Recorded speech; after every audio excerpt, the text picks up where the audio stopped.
नहमदुहु व नुसल्ली व नुसल्लिमु अला रसूलिहिल करीम अम्मा बअद फ़अऊज़ु बिल्लाहि मिनश शैतानिर रजीम बिस्मिल्लाहिर रहमानिर रहीम।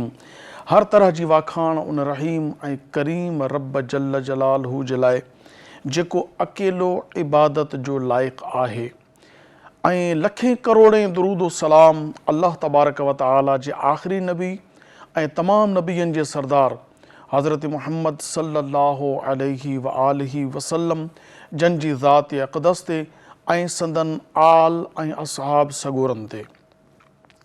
सिंध टीवी जो प्रोग्राम रोशनी जी वाट जे तमाम सामईन ऐं नाज़रीन जी ख़िदमत में अस्सलामु अलैकुम व रहमतुल्लाहि तआला व बरकातुहू। आऊं आहियां जो मेज़बान अबुल हसन अब्दुल ख़ालिक़ क़ादरी।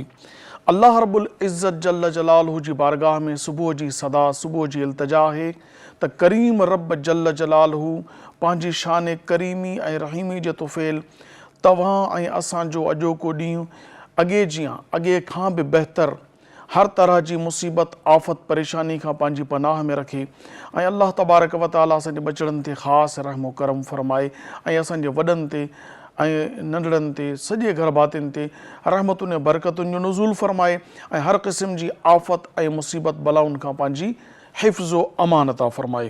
नाज़रीन, जीअं त ज़िंदगी जॾहिं इंसान इन दुनिया में जनम वठे थो, जॾहिं अचे थो त पैदा थींदे ई कैफ़ियत नॉर्मल ॿार जी इहा हूंदी आहे जो हुन रोअणु शुरू कयो हूंदो आहे।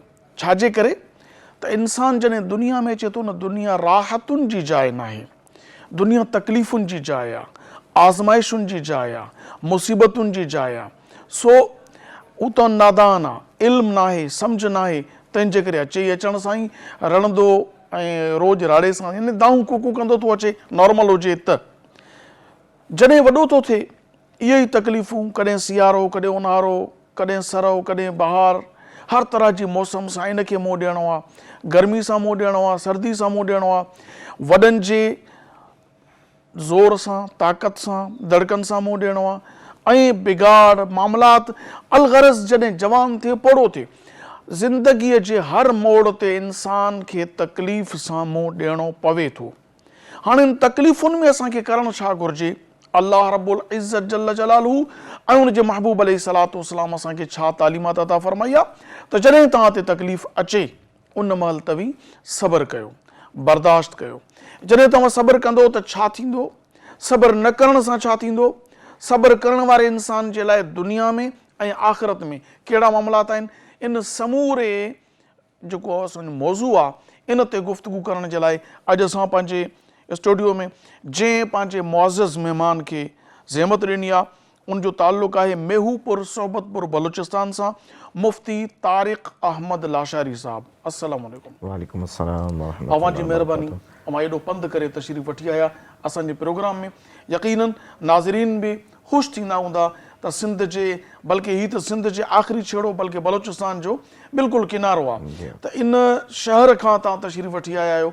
असांजी ख़ुशि नसीबी आहे जो आलिम दीन असां वटि अचो था पिया ऐं नाज़रीन ॾिसो किथां किथां खां महिमान तव्हांखे कुझु ॿुधाइण जे लाइ तशरीफ़ वठी था अचनि क़ुरान ऐं हदीस जी रोशनी में। सो इन खां अलावा असां वटि अॼु दादू शहर खां नाथख़्वान तशरीफ़ वठी आयो आहे ग़ुलाम यासीन लुंड। अस्सलामु अलैकुम वरहमतुल्लाह। वालेकुम अस्सलाम व रहमतुल्लाहि व बरकातहू। अवां जी महिरबानी, अवां तशरीफ़ वठी आया। सो नाज़रीन, हीअ त थी वियो इंट्रोडक्शन। हाणे इन में असां पंहिंजे प्रोग्राम जी शुरूआत जेका आहे अल्लाह तबारक व तआला ऐं उन जे हबीब अलैहिस्सलातु वस्सलाम जी सनाख़ानी सां कंदा आहियूं। अॼु बि पंहिंजी इन बहितरीन रस्म खे बरक़रार रखंदे मोहतरम ग़ुलाम यासीन लुंड साहब खे गुज़ारिश आहे त हू महबूबन करीमन अलैहिस्सलातु वस्सलाम जन जी शान में सनाख़ानी जो शरफ़ हासिल कनि। अल्लाहुम्मा सल्ली अला सय्यदिना व मौलाना मुहम्मद व अला आलिहि व सहबिहि व बारिक व सल्लिम। सल्लल्लाहु अलैका या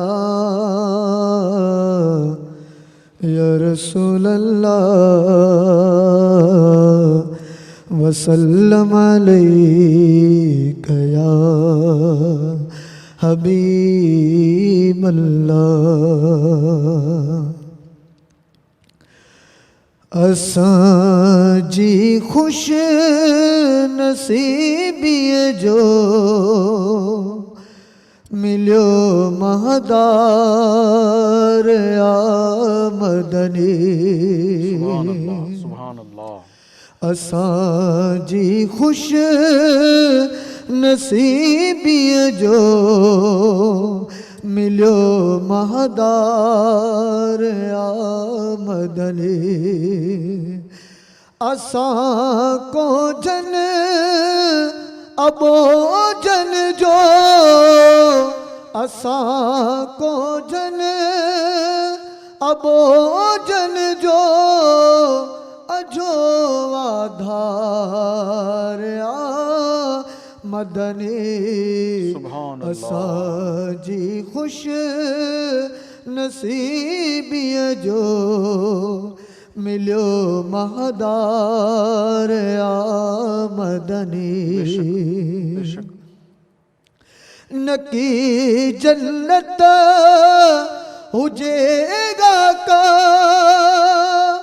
नकी गिलमान ऐ गुरु नकी जन्नत हुजेगा का नकी गिलमान ऐ हुरो खुदा तुझे करे खल क्यों सदो संसार आमदनी खुदा तुझे करे खल क्यों सदो संसार आमदनी असां को जन अबो जन जो अजो आधार आमदनी असां जी खुश नसीबीअ जो मिलियो महदार आमदनी मिठी माखी ऐ मिसरिया मगर उनका भी सो फेरा मिठी माखी ऐ मिसरिया मगर उनका भी सो फेरा मिठे खां खूब तर मुँह जो मिठो मन ठार आमदनी मिठे खां खूब तर मुँह जो मिठो मन ठार आमदनी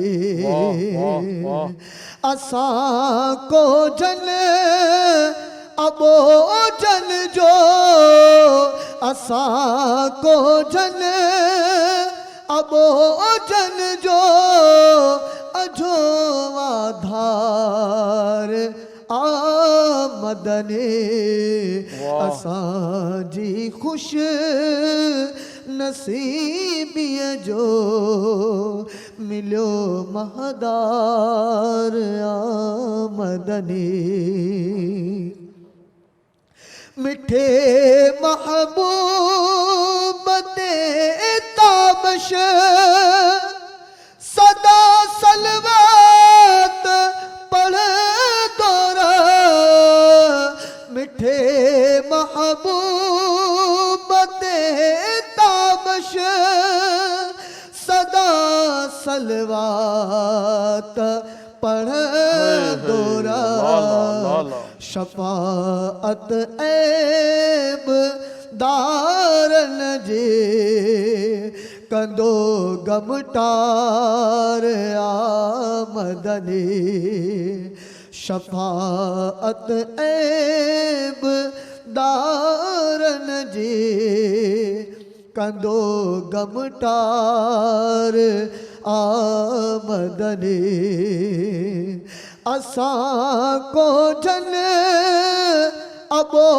जन जो जो आधार आमदनी असांजी खुश नसीबीअ जो मिलियो महदार आमदनी असांजी खुश नसीबी जो मिलियो महदार आमदनी। माशाअल्लाह ग़ुलाम यासीन लुंड साहब, तव्हांजी महिरबानी। तमामु बहितरीन अंदाज़ में सुबुह जो तव्हां हिकु महबूबन करीमन अलैहिस्सलाम जी हिकिड़े ग़मगीन अंदाज़ में सनाख़ानी पेश कई। सो नाज़रीन, वाकई दुनिया जा ग़म त तकलीफ़ ॾींदा आहिनि, पर ग़म मुस्तफ़ा, ग़म मदीना, इहे जेके ग़म आहिनि इहे ॾाढा सुठा आहिनि, ॾाढा प्यारा आहिनि। इन मिठो दर्द आहे, मिठो सोज़ आहे, इन में अजीब कैफ़ियत आहे। अल्लाह तबारक व तआला असां सभिनी खे सॼी ज़िंदगी महबूबन करीमन अलैहिस्सलाम जन जी मोहब्बत ऐं उनजो ग़म, छो त कंहिं शाइर चयो न, रोने वाली आंखें मांगो, रोना सब का काम नहीं। ज़िक्र मोहब्बत आम है लेकिन सोज़ मोहब्बत आम नहीं। सो मोहब्बत जो ज़िक्र त थी रहियो आहे, पर मोहब्बत जो सोज़ नसीब थी वञे, इहो दर्द नसीब थी वञे, वॾी ख़ुशि नसीबी आहे। अलामा साहब, सब्र जे मौज़ू ते अॼु गुफ़्तगू आहे। सो तव्हां खां सवाल इहा त पहिरीं सभ खां पहिरीं त सब्र जी तारीफ़, त सब्र चइजे छा खे, उन खां पोइ इन टॉपिक ते वधीक गुफ़्तगू कंदासीं। बिस्मिल्लाहिर्रहमानिर्रहीम। तव्हांजो मां मशकूर आहियां जो तव्हांजी दावत ते मूंखे नाज़रीन जे साम्हूं अचण जी ऐं उन्हनि जे समातनि ताणी कुझु अल्लाह रसूल जो पैगाम पहुचाइण जी मूंखे सआदत नसीब थी आहे। उन ते अल्हम्दुलिल्लाह। सब्र जो लफ़्ज़ी माना आहे बर्दाश्त करणु। इंसान जी जेका पूरी ज़िंदगी आहे उन जे अंदरि, यानी उहा सभु गुलनि जी सेज वांगुरु न आहे। इन जे वास्ते अल्लाह तबारक व तआला जी ज़ात बाबरकात इंसान खे सब्र जो हुकुम ॾिनो आहे कि तव्हां पंहिंजी ज़िंदगी जे अंदरि तकालीफ़ जे लाइ पाण खे तयारु रखो, पंहिंजे अंदरि उहा क़ुवत पैदा कयो। अख़लाक़ियात जो हिकिड़ो बहितरीन वस्फ़ सब्र जी दौलत आहे।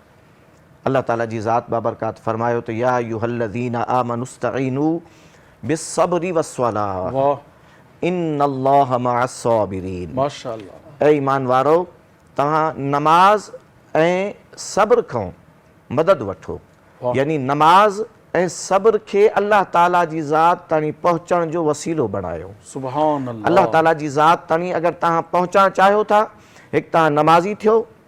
तव्हांखे जहिड़ी महल बि कोई परेशानी लाहक थिए, तव्हां मदीने वारे महबूब अलैहिस्सलातु वस्सलाम ही जेका आयत मुक़द्दस आहे, गोया कि आका करीम सल्लल्लाहु तआला अलैहि वसल्लम उन जे मथां ईअं अमल फरमाईंदा हुया कि अम्मा आयशा सिद्दीक़ा रज़ी अल्लाहु तआला अन्हा फरमाइनि थी कि आका मदीने वारे महबूब सल्लल्लाहु अलैहि वसल्लम खे जॾहिं बि कोई तकलीफ़ ईंदी हुई त महबूब मदीने वारा मुस्तफ़ा सल्लल्लाहु अलैहि वसल्लम नमाज शुरू करे ॾींदा हुआ। सुभान अल्लाह। नमाज जे अंदरि महबूब अलैहिस्सलातु वस्सलाम जी उहा राहत हुई।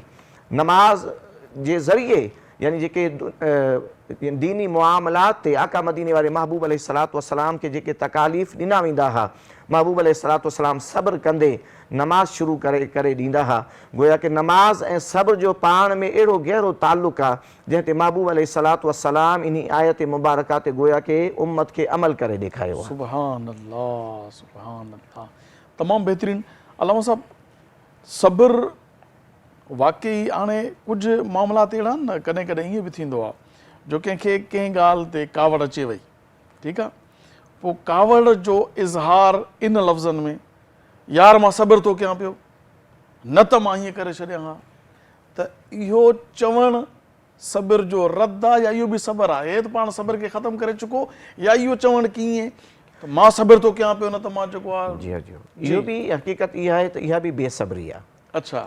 त ईअं बि न चवणु घुरिजे, बल्कि सिधी साईं ख़ामोशी इख़्तियार करणु घुरिजे कि साम्हूं अगरि कंहिं बि तरीक़े सां इंसान जे मथां वार करे थो पियो त उन खे जवाबु ॾियणु, इहा बहादुरी इन खे न चयो वियो आहे। अच्छा। बल्कि महबूब अलैहिस्सलातु वस्सलाम इरशाद फरमायो त तव्हां मां ताक़तवर शख़्स उहो न आहे जेको मल विढ़ंदी महल जेको आहे पंहिंजे जेको उनजो मदे मुक़ाबिल हूंदो आहे, उन खे जेको आहे पछाड़े छॾींदो आहे, किराए छॾींदो आहे, बल्कि तव्हां मां मर्द मुजाहिद उहो शख़्स आहे जेको आहे ताक़तवर उहो शख़्स आहे कि जेको गुस्से जे महल पाण खे काबू में थो रखे पियो। सुभान अल्लाह। अल्लामा साहब तमामु ज़बरदस्त। नाज़रीन, वक़्तु थियो आहे नंढड़े कमर्शियल ब्रेक जो, असां इजो था वापसि वरूं। अवा ॾिसंदा रहो सिंध टीवी, प्रोग्राम आहे रोशनीअ जी वाट।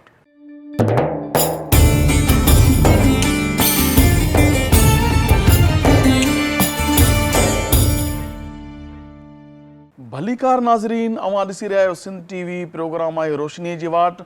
ऐं हिकिड़ी गुज़ारिश हिकिड़ो भेरो अवां जी ख़िदमत में पहिरीं पेश करणु थो चाहियां त जेकॾहिं असांजो हीउ प्रोग्राम अवां कंहिं कमकार संगे या नाश्ते जी तयारी में या कंहिं बि जाइ ते स्टूडियो पंहिंजो प्रोग्राम कारोबार स्कूल या कुझु बि करण जे लाइ तव्हांखे तकड़ आहे, त पोइ जेकॾहिं तव्हां प्रोग्राम न ॾिसी सघिया आहियो या अधु ॾिसी सघिया आहियो, त मुकमल प्रोग्राम ॾिसण जे लाइ अवां जॾहिं फ़ारिग़ थियो, ॾींहं जे केॾे बि महल में, राति जे टाइम ते फ़ारिग़ थियो था त को मसइलो न आहे।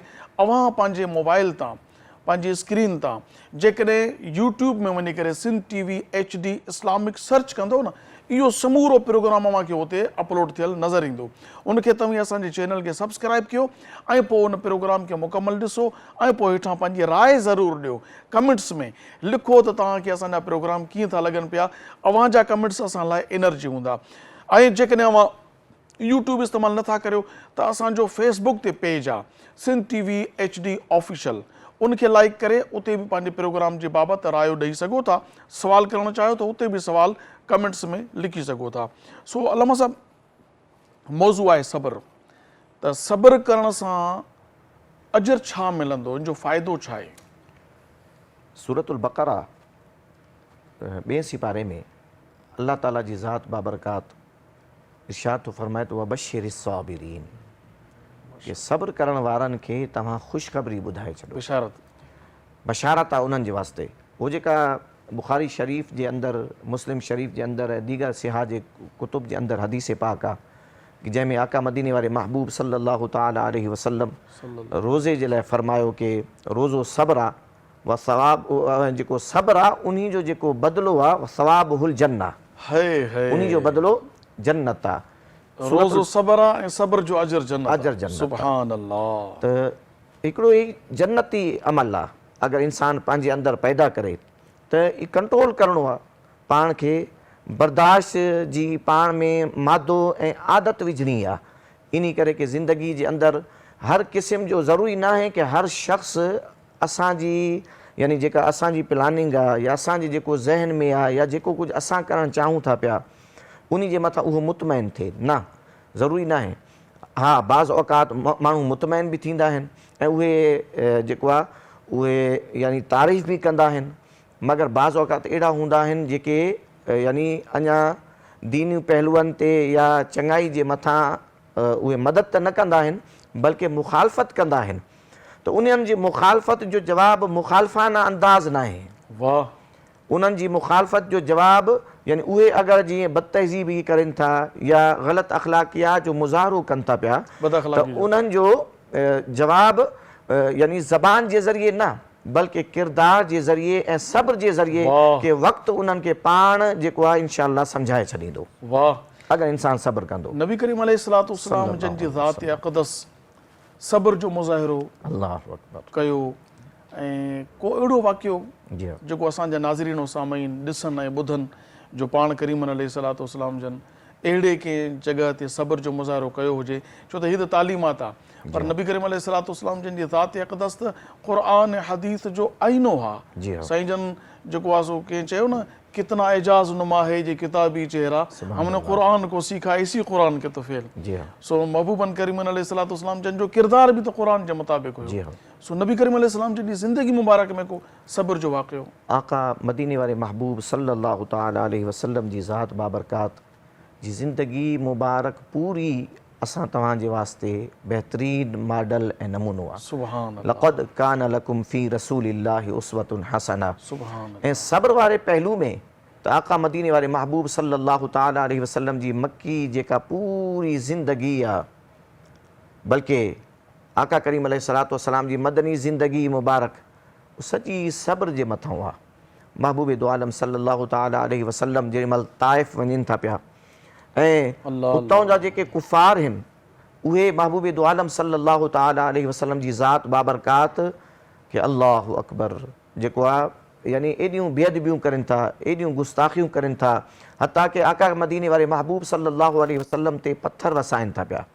ऐं महबूब दो आलम सल्लल्लाहु ताला अलैहि वसल्लम जी ज़ात बाबरकात जा जेके आहिनि यानी जिस्म मुबारक खून खां जेको आहे खून जेको हली करे छोकरनि जी शरारत जी वजह खां जेको मामलो थियो। जी हो, पत्थर हथनि में खणी जी हो, पहिरीं गारियूं ॾियो, जी हो, जी हो, गारियुनि जो जवाब न ॾियनि जी त हो, पोइ पत्थर हणो, जी हो, एॾो ज़ुल्म कयो एॾो वियो। ज़ुल्म कयो वियो। जी हज़रत जिब्रील अमीन अलैहिस्सलाम इन मौक़े ते हाज़िर थिया, महबूब दो आलम मलकुल सल्लल्लाहु जिबाल खे बि ताला गॾु अलैहि वठी, वसल्लम जी बारगाह में अर्ज़ कयूं मलकुल जिबाल बि गॾु आयो। जेको आहे ऐं अल्लाह जा महबूब सल्लल्लाहु अलैहि वसल्लम अगरि तव्हां चाहो त इन्हनि जे मथां इहे जेको आहे इहे पहाड़ इन्हनि जे मथां फिटी कया वञनि ऐं इन्हनि खे नेस्तो नाबूद कयो वञे। लेकिन महबूब दो आलम सल्लल्लाहु अलैहि वसल्लम उन्हनि जे वास्ते अहिड़े सब्र जो मुज़ाहिरो फ़रमायो कि क़यामत ताणी माण्हू जेको आका करीम अलैहिस्सलातु वस्सलाम जे रवैये ऐं आका करीम अलैहिस्सलातु वस्सलाम जी सब्र खे जेको आहे यादि कंदा रहंदा। महबूब अलैहिस्सलातु वस्सलाम फ़रमायो अगरि ही न त हिननि जा जेके अचण वारा हूंदा उहे ज़रूरु मुसलमान थींदा। अल्लाहु महबूब अकबर। अलैहिस्सलाम उन्हनि जे लाइ दुआ फ़रमाई। अल्लाह ताला जे महबूब अलैहिस्सलातु वस्सलाम जो सब्र अहिड़ो यानी अहिड़े आला पैमाने ते आहिनि। महबूब दो आलम सल्लल्लाहु अलैहि वसल्लम जी रहमत मुबारक आहे। महबूब अलैहिस्सलातु वस्सलाम जी सब्र यानी जेको जेतिरो आज़माईंदो आहे न, महबूब अलैहिस्सलातु वस्सलाम जी बुर्दबारी जेका आहे उहा वधंदी वेंदी आहे। इहा तौरात ऐं साबिक़ा कुतुब जे अंदरि महबूब दो आलम अलैहिस्सलातु वस्सलाम जी अलामात मां आहे कि कोई शख़्स महबूब दो आलम अलैहिस्सलातु वस्सलाम खे जॾहिं जेको आहे यानी छेड़ींदो आहे, महबूब दो आलम अलैहिस्सलातु वस्सलाम खे ईज़ा ॾींदो आहे, तकलीफ़ ॾींदो आहे, छछोड़ेपन जो मुज़ाहिरो कंदो आहे त महबूब अलैहिस्सलातु वस्सलाम जी बुर्दबारी ऐं सब्र वधंदो वेंदो आहे। सुभान अल्लाह। यानी उन्ही जे मथां जेको आहे उहो यानी सब्र जो जेको पैमानो अल्लाह ताला जी ज़ात बाबरकात महबूब अलैहिस्सलाम में रखियो आहे उहो यानी साम्हे जी अज़ियत ॾियण जी वजह खां अञा ज़ाहिर थींदो वेंदो आहे कि अहिड़ो महबूब अलैहिस्सलातु वस्सलाम जी ज़ात बाबरकात खे अल्लाह ताला साबिर बणायो आहे। जेको आहे अल्लाह ताला अमल जी तौफ़ीक़ अता फ़रमाए कि महबूब दो आलम सल्लल्लाहु अलैहि वसल्लम जी सीरत पाक जे असां हर गोशे ते ऐं हर पहलू ते मथां असां अमल कयूं। ऐं अगरि इहा सब्र वारी जेका यानी दौलत आहे इहा अगरि असां मुसलमाननि जे अंदरि अची वञे त यकीन ॼाणो जेका मुआशिरे जे अंदरि जेका फ़साद जी पूरी जड़ आहे यानी दीनी कमनि जे अंदरि जेका रुकावट हूंदी आहे उहो बि असांजा पंहिंजा रवैया हूंदा आहिनि। बाज़ औक़ात सिर्फ़ु माण्हू न हूंदा आहिनि बल्कि असां में उहा सब्र जो मादो न हूंदो आहे जेको असां सब्र करे माण्हुनि खे पंहिंजो जेको आहे उहो पहलू जेको दीन जो सुठो पहलू आहे उन्हनि खे असां उन्हनि जे साम्हूं यानी मॉडल थी करे ॿुधायूं त असां महबूब दो आलम अलैहिस्सलातु वस्सलाम जा उहे उम्मती आहियूं कि महबूब दो आलम अलैहिस्सलातु वस्सलाम कुफ़ार जी अज़ियत खे कहिड़े नमूने सां बर्दाश्त फ़रमायो ऐं कहिड़े नमूने सां महबूब अलैहिस्सलातु वस्सलाम उन्हनि जी नस्लनि खे बि मुसलमान बणायो। अलामा साहब असां वटि आम तौर ते घर जे अंदरि जहिड़ा बिलख़ुसूस ससु नुंहुं जा या निनाण भाॼाई जा या ॾेर जा भाभी जा इहे जेके जहिड़ा थियनि था पिया या ख़ानदाननि में सौटाण में ख़ासि तौर ते जहिड़ो पइजी वेंदो आहे, मासातनि में जहिड़ो पइजी वेंदो आहे या आबे जे माइटनि या अमड़ जे माइटनि सां के न के उते हिकिड़ी शइ ॾिठी वई आहे त इहो जुमिलो ॿुधण में ईंदो आहे साईं सब्र खोड़ कयोसीं, सब्र खोड़ कयोसीं, हाणे असांखां सब्र न पियो थिए, सब्र जी हिकिड़ी हद हूंदी आहे। छा वाक़ई सब्र जी हद आहे या अञा सब्र करणु घुरिजे हा त इहे ख़ानदान न टुटनि हा, इहे घर ख़राबु न थियनि हा? इहो चवणु कीअं त बाबा सब्र जी हिकिड़ी हद हूंदी आहे, उन खां पोइ सब्र न आहे, उन खां पोइ जेको आहे सो बुज़दिली आहे, कमज़ोरी आहे, पोइ उनखे जेको आहे ॿिया नाला ॿियो वरिता वेंदा आहिनि जेके मुनासिब न आहिनि चवण जी। हक़ीक़त इहा आहे त इहो बि यानी सब्र जो जेको पूरो असांजे अंदरि जेको सब्र जो पूरी जेका सलाहियत आहे न उन जी कमी ऐं कोताही जे करे असां इहे लफ़्ज़ चवंदा आहियूं। असां में सब्र न आहे, असां में सब्र न आहे, सब्र जी का हद सब्र जी हद न हूंदी आहे। सब्र ला इंतहा आहे ऐं उन जी कोई हद न आहे। ज़िंदगी जे हर शोबे हर जॻह ॾिसो सॼा ख़ानदान जीअं तव्हां ॻाल्हि पे कई, अॼुकल्ह बिरादरनि जे अंदरि कोई हिक ॿिए जो मुंहुं ॾिसण जे लाइ बि तयारु न आहे। माण्हुनि जे अंदरि जेका अॻे मुहबत हूंदी हुई पुराणे दौर जे अंदरि उहा मुहबत बिल्कुलु हाणे नज़र नथी अचे। छा वजह आहे कि हर माण्हू यानी उन वटि हर वक़्तु चिड़चिड़ोपन आहे, हर वक़्तु उन जे अंदरि जेको आहे बर्दाश्त जी उहा क़ुवत ऐं सब्र जी क़ुवत न आहे जे ॿिए जी ॻाल्हि खे जेको बर्दाश्त करणु ऐं वरी मुस्कुराए करे वरी जेको आहे यानी गुल जेके मोती आहिनि उन खे असां जेको आहे प्यार ॾेई करे अॻे जे नफ़रत खे प्यार जे ज़रिए असां जेको आहे प्यार ॾेई करे प्यार सां मुहबत सां उन जी नफ़रत खे असां प्यार में बदिले सघूं पिया। मगर असां ईअं चई करे की बाबा सब्र जी बि हद हूंदी आहे। असल में इंसान मुआमलात जे अंदरि वॾी कोताही कंदो आहे। हीअ सभु मुआमलात जी कोताही आहे। मैटनि अज़ीज़नि सां असांखे हुकुम आहे न जोड़ियो, जेको टोड़े तव्हां उन सां जोड़ियो। अच्छा, नबी करीम अलैहिस्सलाम जो नबी हुकुम आहे करीम अलैहिस्सलाम जो हुकुम मुबारक आहे। महबूब अलैहिस्सलाम जी सॼी ज़िंदगी इन जे मथां, यानी सिला रहमी जी केॾी फ़ज़ाइल आया आहिनि क़ुर हदीस जे अंदरि। जेको आहे सिला रहमी थोरो अल्लामा साहब इन ते ॻाल्हाए जो असांजा केतिरा ई ख़ानदान नाज़रीन खे ख़बर हूंदी केतिरा ई ख़ानदान टुटल आहिनि सिर्फ़ इन जे करे जो थोरी ॻाल्हि ते न सब्र थी पवे। हा ते ख़ानदान न टुटनि। हा घरनि जूं अंदरि घरनि जे अंदरि जेके नफ़रतूं फैलिजी वियूं आहिनि, भाउ भेण खां नफ़रत थो करे, भेण भाउ खां नफ़रत थी करे, अजीब माहौल थी वियो आहे। इन में फ़ुक़दान सब्र जो आहे या ॿी का शइ अहिड़ी? यकीनन इन में कोई शक न आहे त फ़ुक़दान सॼो सब्र जो ई आहे। असां मुआमलात खे मुआमला जेका फ़हमी आहे न उहा असांजे अंदरि न रही आहे ऐं मुआमले फ़हमी सां गॾु बर्दाश्त असांजे अंदरि न रही आहे। मामला फ़हमी कीअं पैदा थी? मतिलबु ॾिसो दीनी तालीम यानी हिकिड़ो अहिड़ो ज़रियो आहे जंहिंजे ज़रिए इंसान पंहिंजो पाण यानी पंहिंजे अंदरि जेको आहे उहो नॉलेज खे जमा कंदो आहे। दीनी जेको इल्मु आहे उन खे जमा कंदो आहे। दीनी तालीम जे ज़रिए इंसान पाण जेको आहे नबी करीम सल्लल्लाहु अलैहि वसल्लम जे यानी इंसान वटि जॾहिं दीनी इल्मु हूंदो आहे त महबूब दो आलम सल्लल्लाहु अलैहि वसल्लम कहिड़े मौक़े ते छा बिहेवियर कयो, महबूब अलैहिस्सलातु वस्सलाम वॾनि जे एहतराम जे बारे में छा फ़रमायो। असां जेॾीमहिल पाण में जेॾीमहिल मैट अज़ीज़ सभु जमा थींदा हूं त उते असां वटि असल में हिक ॿिए जी क़दुरु न हूंदी आहे, जंहिंजे करे झगड़ा पैदा थींदा आहिनि। महबूब अलैहिस्सलातु वस्सलाम वॾनि जे लाइ छा फ़रमायो कि जे उहो माण्हू असां मां न आहे जेको असांजे वॾनि जी इज़त नथो करे ऐं नंढनि जे मथां रहम नथो करे। यानी वॾा बि पंहिंजी ज़िमेदारी जो अहसासु कनि ऐं नंढनि जे मथां नंढनि जी ॻाल्हि खे बर्दाश्त करे उन्हनि जे मथां शफ़क़त वारो हथु रखनि, अल्लामा साहब असां उन्हनि जी तरबियत करेनि। जी मुफ्ती साहब, असां त क़ुरान पाक खे हिकु जुज़दान में कबट में रखे हेठां अगरबत्तियूं त रोज़ ॿारींदा आहियूं, मथां गुल त चाढ़ींदा आहियूं। छा हिनखे पढ़णो बि आहे, सम्झणो बि आहे? असां त पढ़णो त रोज़ानो मैसेज खे आहे, उथंदे ई निंड मां ख़ुदा न ख़ास्ता ई महसूसु थींदो आहे को रब जी तरफ़ां को अची वियो आहे छा पैगाम, त सुबुह सां पहिरीं मोबाइल खे ॾिसणो आहे। नमाज़ पढ़ण खां फ़ौरन बाद इहो हिकिड़ो मुशाहिदो आहे, आम मुशाहिदो आहे त जुमो नमाज़ हुजे, आम नमाज़ हुजे, नमाज़ सलाम वरायो मोबाइल कढी ॾिसंदासीं त ईअं महसूसु थी वञे क़बूलियत जो मैसेज अचे पियो आहे त बाबा तुंहिंजी नमाज़ क़बूल थी वई। एॾी असां अहमियत मोबाइल खे ऐं ॿियनि शयुनि खे, क़ुरान पाक खे रुॻो अगरबत्ती ॿारी या गुल चाढ़े छॾिया, असांजो इहो रवैयो जेकॾहिं हूंदो त पोइ असां सब्र काथूं सिखंदासीं? नबी करीम सल्लल्लाहु तआला अलैहि वसल्लम जी ज़ात बाबरकात मुअल्लिम काइनात थी करे आया आहिनि। उन महबूबन करीमन अलैहिस्सलातु वस्सलाम खे बतौर मुअल्लिम जेको निसाब ॾिनो वियो आहे उहो क़ुरान करीम जो निसाब आहे। महबूब दो आलम सल्लल्लाहु अलैहि वसल्लम पूरी काइनात खे सम्झाइण ऐं पढ़ाइण जे वास्ते आया आहिनि ऐं जेको निसाब आहे उहो क़ुरान करीम आहे। हिन दौर जे अंदरि महबूब दो आलम सल्लल्लाहु तआला अलैहि वसल्लम जी मुहबत जी निशानी क़ुरान करीम जी तिलावत करणु। हीउ दौर जेको यानी ॿिए तरफ़ हली रही आहे, नफ़्सा नफ़्सी दीगर मुआमलात, असल वजूहात क़ुरान करीम खां परे थियणु आहे। महबूब दो आलम सल्लल्लाहु अलैहि वसल्लम जे तरीक़े खां परे थियणु आहे। उहा किताब के नबी करीम अलैहिस्सलातु वस्सलाम पाण तिलावत कई, वरी सहाबा इकराम अलैहिम रिदवान खे उनजी तालीम ॾिनऊं। महबूब दो आलम अलैहिस्सलातु वस्सलाम जा सहाबा इहो बि न ॾिसंदा आहिनि, यतलू नहू क़ुरान करीम जी उहे तिलावत ॾींहुं राति कंदा आहिनि, जेको आहे न अहिड़े तरीक़े सां तिलावत कंदा आहिनि कि जेको आहे क़ुरान करीम जी तिलावत जो हक़ बि अदा करे छॾींदा आहिनि। यतलू नहू हक़ तिलावत, उन क़ुरान करीम जी तिलावत जो हक़ अदा करे छॾनि था पिया। यानी अहिड़ी उन्हनि जी तिलावत आहे, राति जो ॾिसो त क़ुरान करीम पढ़नि था, ॾींहं जो ॾिसो त क़ुरान करीम पढ़नि था पिया।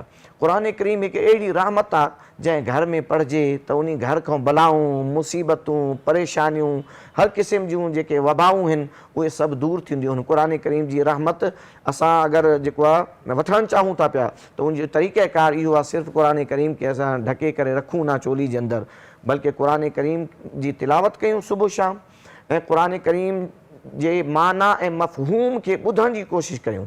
मोबाइल जो जीअं तव्हां ज़िक्र पिया फरमायो त मोबाइल जो हिकिड़ो जाइज़ इस्तेमालु आहे, हिकिड़ो पर हिकिड़ी ॻाल्हि आहे त नाजाइज़ इस्तेमालु आहे। मोबाइल जे अंदर बि त क़ुर पाक आहे, जी हो, जी हो। इन जे अंदर बि अहादीस मुबारक नबी करीम अलैहिस्सलाम जा अक़वाल, नबी करीम अलैहिस्सलाम जा अफ़आल, नबी करीम अलैहिस्सलाम जन जी सुकूनत, हर क़िस्म जी हर कुतुब, तरह हर जी तरह उनजे जो अंदर अची मवाद सघे थो। मौजूदु आहे।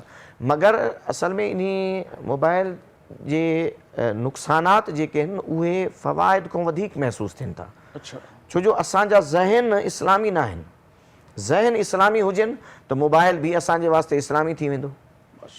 छो जो असांजे हथ आहे न कि असां कंहिं शइ खे कीअं इस्तेमालु कयूं था पिया। हाणे मिसाल जे तौर ते चाकू आहे, छुरी आहे, जी इहा नादान जे हथ में ॾियो, ॿार जे हथ में, जी जी बिल्कुलु। त उन मां उमेद न आहे त हू उन मां कोई जेको फ़ाइदो वठंदो, नुक़सान करे वेंदो या पंहिंजो हथु कटंदो या की ॿिए शइ खे। ऐं जेकॾहिं इहा ई शइ खे समझदार खे ॾियो जी त फ्रूट कटंदो, सब्ज़ी कटंदो, गोश्त कटंदो, भलाई जे कमनि में इस्तेमालु थींदो। त मोबाइल जो इस्तेमालु जेको आहे जी, उहो मोबाइल जो इस्तेमालु ॾिसो सोहबत सालेह तुरा सालेह कुन।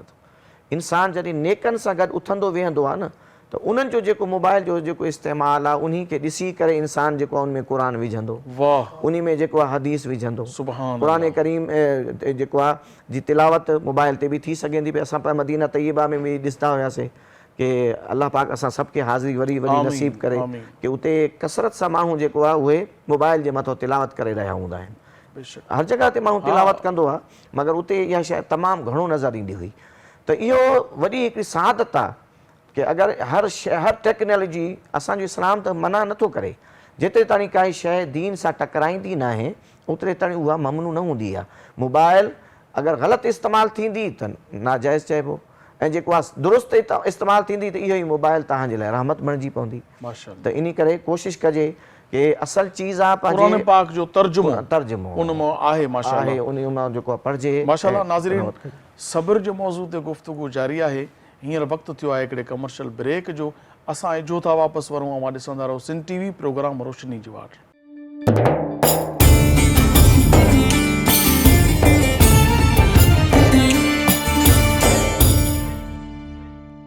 भलीकार नाज़रीन, अवां ॾिसी रहिया आहियो सिंध टीवी प्रोग्राम आहे रोशनी जी वाट, ऐं अॼु असांजो जेको टॉपिक आहे उहो सब्र आहे। सो अलामा साहब, इबादतुनि में सब्र इहो छा आहे, इन जी वज़ाहत फरमायो। पहिरों बि गुफ़्तगू थी आहे त ज़िंदगी जे हर शोबे में सब्र जी ज़रूरत आहे। सब्र हिकिड़ो मादो आहे, हिकिड़ो यानी ख़सलत आहे इंसान जे अंदरि। छो जो इबादत भी बाज़ औक़ात इंसान कंदो आहे त उन में भी तकालीफ़ हूंदा आहिनि। अच्छा, जीअं हाणे सर्दी जो मौसम आहे, उन सर्दी जे मौसम जे अंदरि इंसान जेको आहे इंसान खे वज़ू करिणो आहे, पाणी थधो, सियारो आहे, पाणी थधो आहे, ऐं इंसान बाज़ औक़ात सफ़र जी हालत में हूंदो आहे, उते त शदीद पाणी थधो हूंदो आहे। छो जो हर रस्ते ते हर जॻह ते घर जहिड़ो माहौल त रस्ते में इंसान खे न मिलंदो आहे। त इबादत बि सब्र सां ई आहे। इंसान जेको आहे त तबियत इंसान जी कंहिं महिल चाहींदी आहे, कंहिं महिल न चाहींदी आहे, कंहिं महिल निंड हूंदी आहे, निंड ग़ालिब ईंदी आहे, कॾहिं जेको आहे त उहो इंसान जी तबियत जे अंदरि कॾहिं इंसान बीमार हूंदो आहे, लेकिन कंहिं बि हाल में अल्लाह ताला जी इबादत न छॾणी हूंदी आहे। असांजे बुज़ुर्गान दीन अलैहिमुर्रहमान जे तरफ़ां जेको आहे रहमतुल्लाहि ताला अलैहिम अजमईन जे तरफ़ां असांखे इहो यानी सबक़ु ॾिनो वियो आहे कि ज़िंदगी जे हर शोबे में इबादतनि जे अंदरि ख़ुसूसन जेको आहे सब्र ऐं इस्तक़ामत जो मुज़ाहिरो करिणो आहे। जीअं नबी करीम अलैहिस्सलाम इरशाद फरमायो त खाधो खाई करे शुक्र अदा करण वारो ईअं आहे जीअं रोज़ो रखे करे सब्र करण वारो। यानी रोज़े में बि सब्र आहे, इहो रोज़ो बि सब्र आहे, इन खां अलावा जेको नमाज़ पढ़ण जे अंदरि बि सब्र आहे, ऐं जेको आहे वज़ू करण में बि सब्र आहे, सुबुह जो फजर में उथण में जेको आहे उहो बि सब्र आहे। नेकी जो हर कमु बाज़ औक़ात इंसान नेकी जी दावत ॿिए खे ॾींदो आहे ऐं चङाई जो ॿिए खे चवंदो आहे, मगर उहो नेकी जी दावत ॿिए खे चङो चवणु आज़माइश थी पवंदी आहे। ऐं साम्हूं जेको आहे उहो यानी ॿियो रवैयो इख़्तियार कंदो आहे, उहो वॾे जी ॻाल्हि खे सम्झंदो न आहे, आलिम जी ॻाल्हि खे सम्झंदो न आहे, मुफ़्ती जी ॻाल्हि खे सम्झंदो न आहे, ऐं जेको आहे ऐं मुख़्तलिफ़ क़िस्म जा जेको आहे उहो प्रोपेगंडा कंदो आहे। इन करे नेकी जे कमनि जे अंदरि बि असांखे ऐं इबादत वारे कमनि जे अंदरि बि असांखे सब्र वारा पहलू, यानी ज़िंदगी जो कोई बि शोबो हुजे, हर शोबे जे अंदरि असांखे सब्र जो पहलू, सब्र यानी ज़िंदगी जो हिसो आहे। ऐं असांखे हर वक़्तु उहो पंहिंजी ज़िंदगी में हमेशह इहो पहलू अपनाइणो आहे ऐं इन वस्फ़ जे मथां कोशिशि करणी आहे कि असां इन वस्फ़ में कमाल हासिल कयूं, ताकी कोई माण्हू असां सां ॻाल्हाईंदो आहे या अल्लाह ताला जे तरफ़ां, ठीकु आहे, कोई बलाऊं नाज़िल थींदियूं आहिनि, मुसीबतूं नाज़िल थींदियूं आहिनि, छो जो ज़िंदगी जो इहो बि त हिसो आहे न। त कॾहिं ख़ुशी हूंदी आहे ऐं कॾहिं जेको आहे ग़म हूंदो आहे। जीअं सूरतुल बक़रा में अल्लाह ताला जी ज़ात बाबरकात फ़रमाए थो, वलनबलुवन्नकुम बिशैइन मिनल ख़ौफ़ि वल जूई व नक़सिम मिनल अमवाली वल अनफुसी वस्समरात। ने अल्लाह ताला जे तरफ़ां ज़िंदगी जे हर शोबे जे अंदरि कॾहिं जान जे अंदरि जेको आहे उहो बीमारी अची वेंदी आहे, कॾहिं जेको आहे उहो बाग़ात उजड़ी रहिया हूंदा आहिनि, कॾहिं जेको आहे इंसानु ख़ौफ़ जी कैफ़ियत में अची वेंदो आहे, कॾहिं इंसानु जेको आहे बुखो हूंदो आहे। यानी इन तमामु शयुनि जे अंदरि ज़िंदगी में छा करिणो आहे? सब्र करिणो आहे कि इहे सभु जेको आहे इहे ज़िंदगी जो हिसो आहिनि।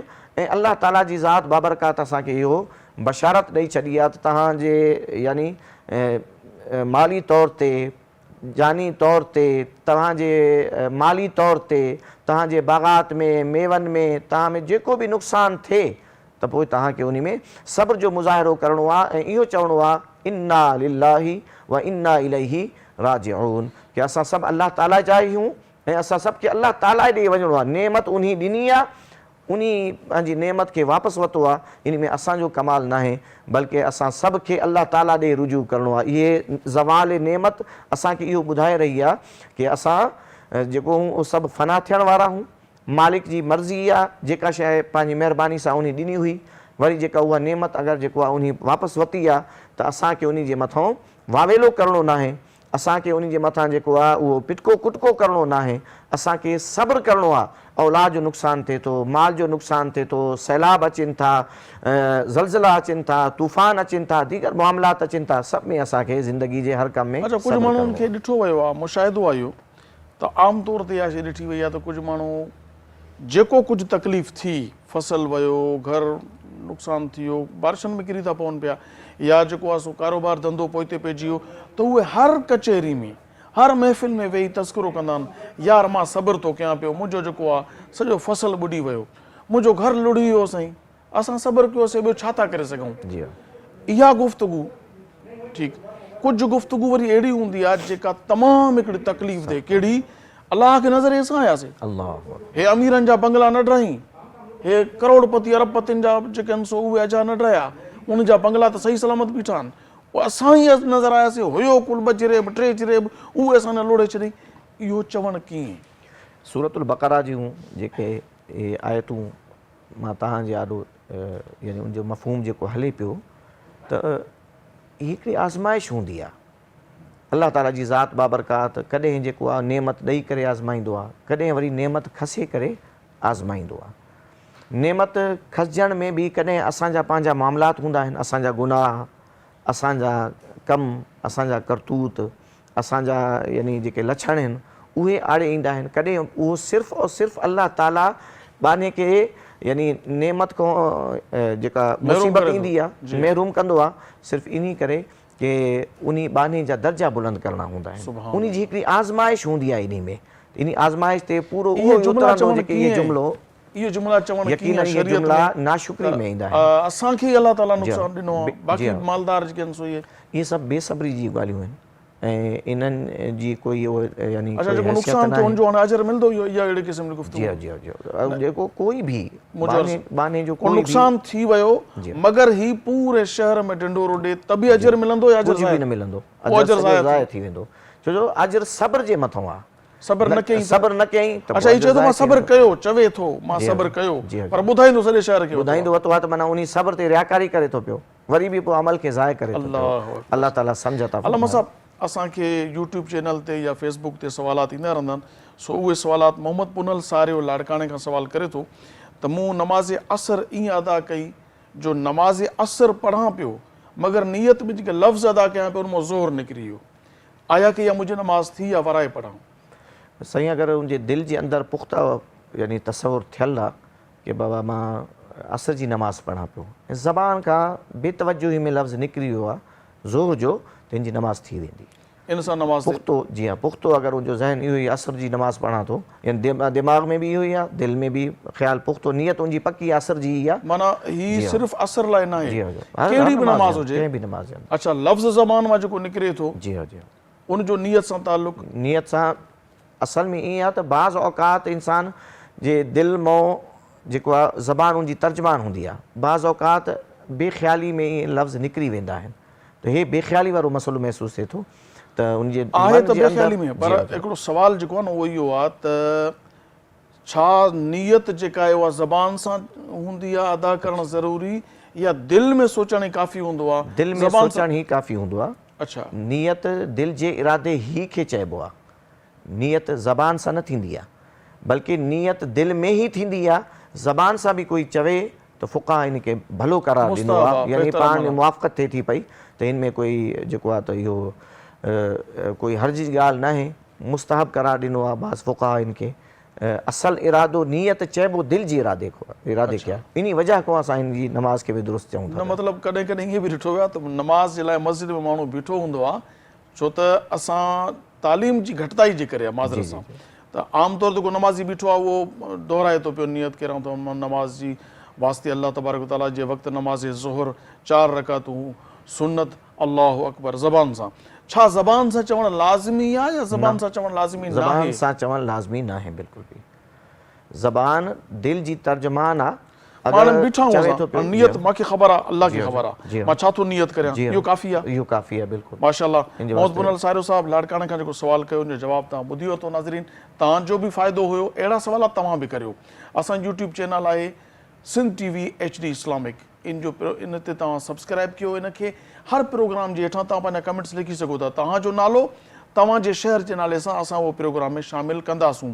सो सभ खां पहिरीं मां तमामु नाज़रीन ऐं सामीन जो शुक्रियो अदा करियां थो जन वक़्तु कढी असांजो हीउ प्रोग्राम ॾिठो। अवां सभिनी जी महिरबानी लख थोरा, सदाईं शाद ऐं आबाद हुजो। इन खां पोइ मां ख़ासि तौर ते मेहूपुर सोबतपुर बलोचिस्तान खां तशरीफ़ वठी अचण वारे मुफ़्ती तारिक अहमद लाशहरी साहिब जो शुक्रियो अदा करियां थो, जो वॾो पंधु करे असांजे प्रोग्राम में तशरीफ़ वठी आया। उन खां पोइ ग़ुलाम यासीन लुंड साहिब जो बि थोराए थो, जेके दादू खां तशरीफ़ वठी आया नातख़्वानी करण जे लाइ। सो नाज़रीन, इन गुज़ारिश ते त अल्लाह तबारक व तआला चाहियो त सुभाणे साॻीअ महल इन ई सिंध TV ते प्रोग्राम हूंदो रोशनी जी वाट ऐं टॉपिक को ॿियो हूंदो, तव्हां या असां नज़रुनि जी मुलाक़ात कंदासूं। तेसीं ताईं पंहिंजे मेज़बान अबुल हसन अब्दुल ख़ालिक़ क़ादरी खे इजाज़त ॾींदा। अल्लाह वाही, अस्सलामु अलैकुम वरहमतुल्लाहि ताला। रब साईं अगे नामार सुणो शहर मदीनो ॾेखार, ओ मुझो वे कर हावत ठार सुणो शहर मदीनो ॾेखार। तुंहिंजो करम हर कंहिं ते वॾो आ, मुंहिंजो हिड़ो सपा हाल जॾो आ। मुंहिंजी वाग मदीने वार सुहिणो शहर मदीनो ॾेखार, ओ मुंहिंजी हेकर हावत ठार सुहिणो शहर मदीनो ॾेखार। पंहिंजे दिल बर यार जे सदके घोट नबी सरदार जे सदके,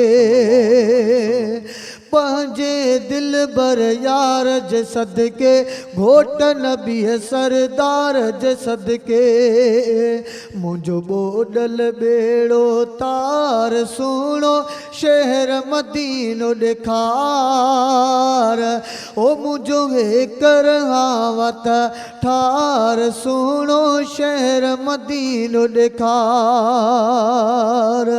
मुंहिंजी हेकर हावत ठार सुहिणो शहर मदीनो ॾेखार, ओ मुंहिंजी हेकर हावत ठार सुहिणो शहर मदीनो ॾेखार।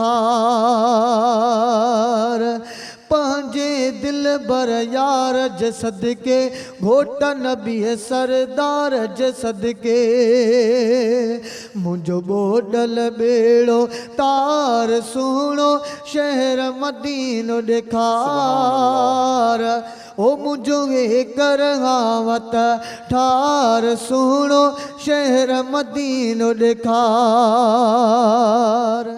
सब्सक्राइब करियो असांजो official YouTube channel Sindh TV HD Islamic ऐं वधीक अपडेट लाइ बेल आइकन ते क्लिक करियो।